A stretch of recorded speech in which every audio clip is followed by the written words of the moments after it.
It's an early winter's morning here at Moat Cottage, and the ducks and chickens have just been let out of their enclosure into the garden, and it seems they have a lot to discuss about the day ahead. It's a foggy, wet winter, and we're nearly a month in, and I've only seen the sun on a few days. I'm harvesting the food that I know I'll be wanting today. I'll be making garlic bread later, and I'll need a lemon for that. And I'll need some lemons to make some lemon honey drinks. Nikki and I are almost fully recovered from what ended up being the flu.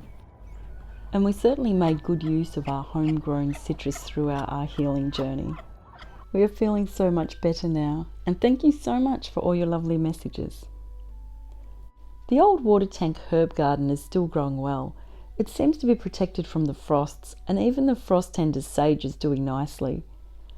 I've got sorrel, parsley, dill, sage, and thyme. These herbs grow well together, with none of them trying to outshine the other. This pot is in the most difficult position in my garden for plants to grow. It gets no direct sunlight at all in winter, and in summer it gets the full, hot, westerly sun, which is extreme heat.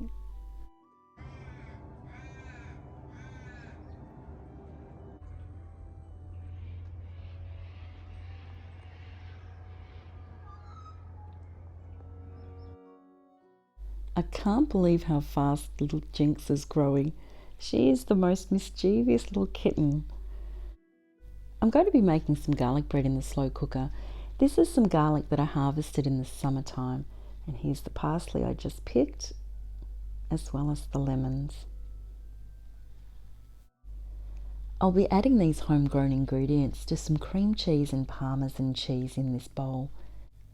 This mixture will then be spread over the dough before I roll it up and cut it up and put it into the slow cooker. Thankfully, Nikki and I were the only two in the family that got sick with the flu, and it was nice to share the adventure with an understanding soul. We were able to laugh at the ridiculousness of our situation at each stage. It seemed to last for weeks. And it wasn't even the one that everyone's been talking about for the past few years. It was handy to have canned food ready. Nikki lived off the chicken soup and I was living off the tomato soup. I had plenty of other food, including freezer food that I'd cooked up earlier for this sort of occasion, but we just weren't that hungry, so the soups were perfect and easy to keep us going. To make the dough, I add warm water to yeast and honey and let that sit for 5 minutes.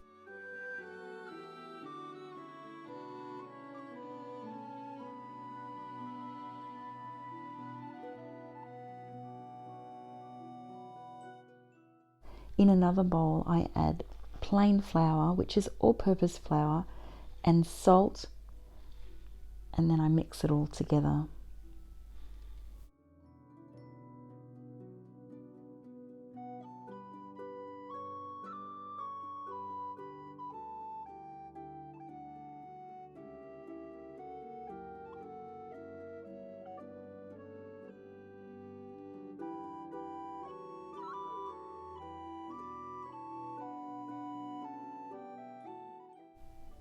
Once the dough's combined, flour your work surface and your rolling pin, and then knead your dough for 5 minutes.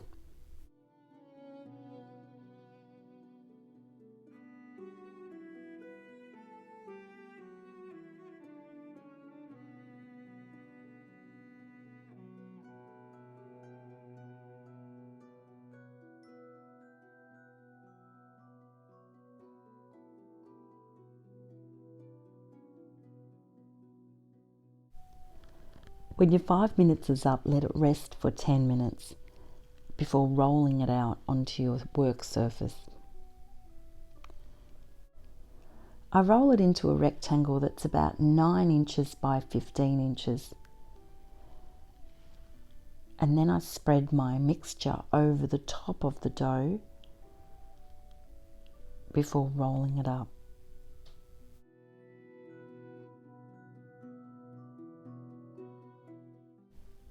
And then the log gets sliced up into about 10 to 12 different pieces. And these go into the slow cooker that is already lined with parchment paper that's greased. You can sprinkle some sea salt on top if you like. The slow cooker is on high and the garlic bread will cook for 90 minutes. And I put a tea towel in the lid to absorb any moisture that comes out of the bread. I make sure all the tea towel's on top of the lid so that it doesn't burn.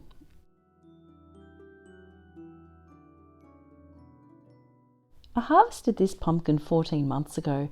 I usually can or use them up by at least 10 months after harvesting, but I didn't get around to it this year. It'll be interesting to see what it looks like inside.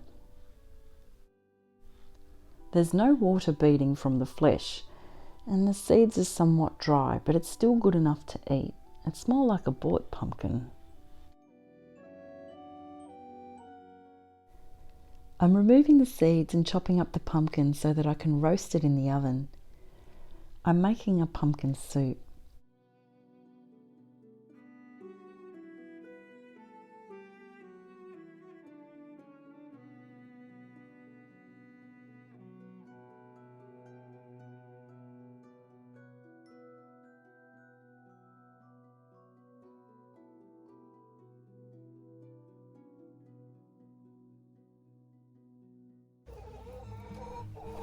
It stopped drizzling and the sun has even made a brief appearance, so I had to take this opportunity to absorb some sunshine.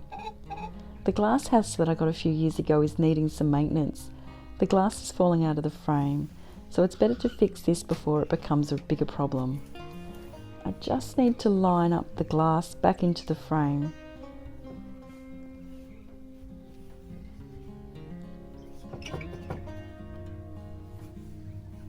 Once I get it up into place, I can add a screw to the bottom to hold the glass in place so it doesn't drop out again.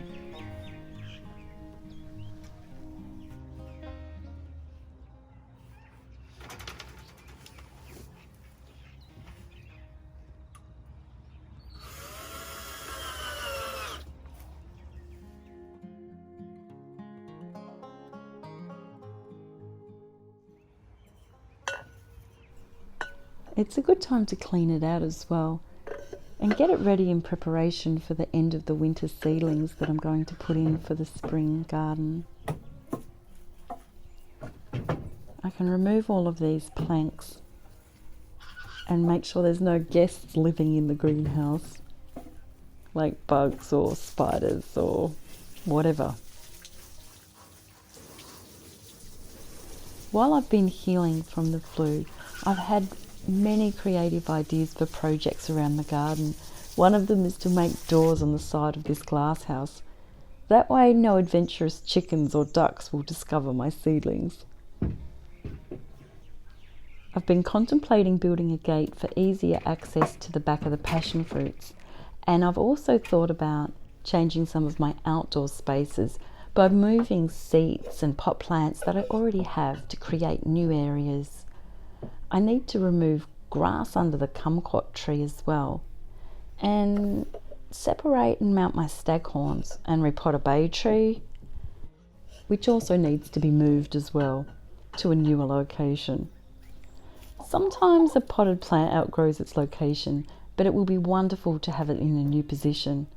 And then there's a seat that no longer gets used in another spot, and it would be good for it to be in a new space too. It's amazing how many ideas you can have when you can't do anything. The ideas are so clear in my mind that they are real, and I look forward to you seeing them when they actually exist. I hope you're well where you are, and thanks for spending time with me at Moat Cottage. Thanks for watching. I'll see you in the next video.